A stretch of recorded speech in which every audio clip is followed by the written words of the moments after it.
Morning. So, I just got done with a run. I haven't been running much lately.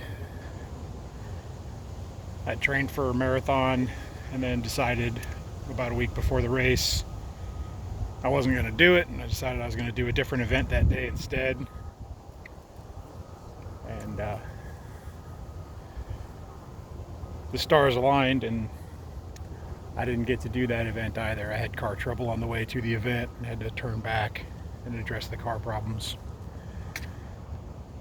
And that got me thinking about the value of failure, which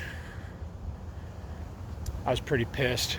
Like, I was already down on myself for skipping the one race. I'd committed to run a marathon in April, and that race got postponed because of the pandemic until November.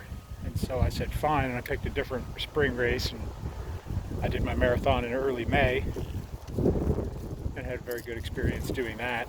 And then spent the summer doing triathlons and fun stuff and spending time with my family and not training for a marathon.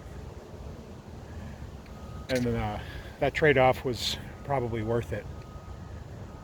But then as the marathon loomed closer, I knew that I hadn't put in the work necessary to run a marathon, and the risk of attempting it was probably not worth the reward that would come my way. So at first I was thinking maybe I would downgrade to the half marathon, and then this other event came up and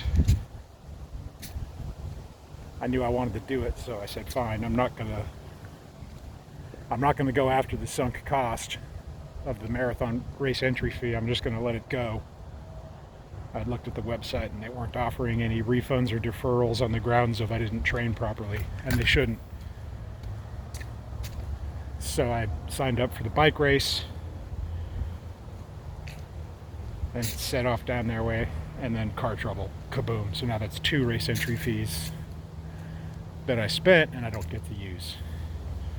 On top of that is car trouble, and the car trouble that I had was the kind that I thought was going to cost me thousands of dollars to fix.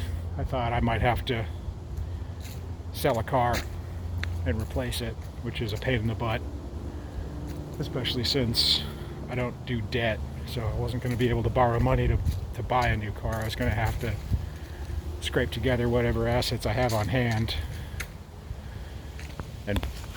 and buy a car with that. You have to bear with me, I'm in the dark. Anyway, fortunately for me, the car trouble was hundreds of dollars and not thousands of dollars, and I still have my car. Also this week, my wife and I were discussing what some of my plans are, and I have some friends who've done a couple of times through doing 75 Hard, which is Andy Frisella's mental toughness development program. Some people out there might have done it. And the friends of mine who've done it have put themselves through a phenomenal transformation. Definitely physically. I see them online more than I see them in person. And the physical transformation is striking. And there's no doubt that the psychological and mental transformation is equally impressive. It's just not quite so visible through social media. But so I decided to look into doing that myself and talk about it with my wife. And so I just got done doing a 4-mile run, followed by a half-mile walk to cool down. And so there it is, an outdoor 45-minute workout, which is part of the program. And I'm going to comment on one thing about the program. I listened to the podcast that discusses the stipulations of 75 Hard, which is Andy Frisella's podcast. It's called The Real AF, and it's episode number 14. He put it out in the spring of 2020 to describe this program and what the rules are. And it does a little bit of detail on what each rule is and why it's there. And one of the things about this program, kind of one of the rules that's It's the meta rule, if you will. It's the rule that explains all the rules, or the rule that's behind all the rules, and that's this, is if you fail on a single day to meet one of the daily stipulations, you have to start over again from day one. And it's not mentioned, not in that one podcast anyway.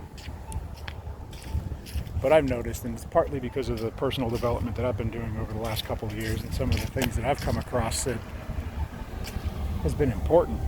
But what's built into this program is grace. Even though it is hard and there's no compromise allowed, it's 75 days is not the limit. 75 days is the minimum. You can take as long as you want. You can take as long as you need to. And so part of it is if you're required to do two workouts, one of which has to be outdoors. And he talks about this in the podcast that it might be that there's a thunderstorm or a tornado. Well, sometimes you get hit by a crosstown bus and it's no fault of your own. And guess what you have to do? You have to start back from the beginning. So, if you set out on a journey like this and you do everything right, it's entirely possible that forces beyond your control will conspire against you and put you in a position where you cannot proceed. And your integrity then requires you to take the hit. Your integrity then says there's no excuse, even though it's not your fault. Fault doesn't matter. And because fault doesn't matter, grace is given. You start from the beginning. You're allowed to do that. And the good news is if you make it to day 50, you have 50 days worth of transformation under your belt that you then bring to day 1. And can you do day 1 with 50 days worth of mental toughness already developed? Well, I think it'll be different than the first time you tried to do day 1.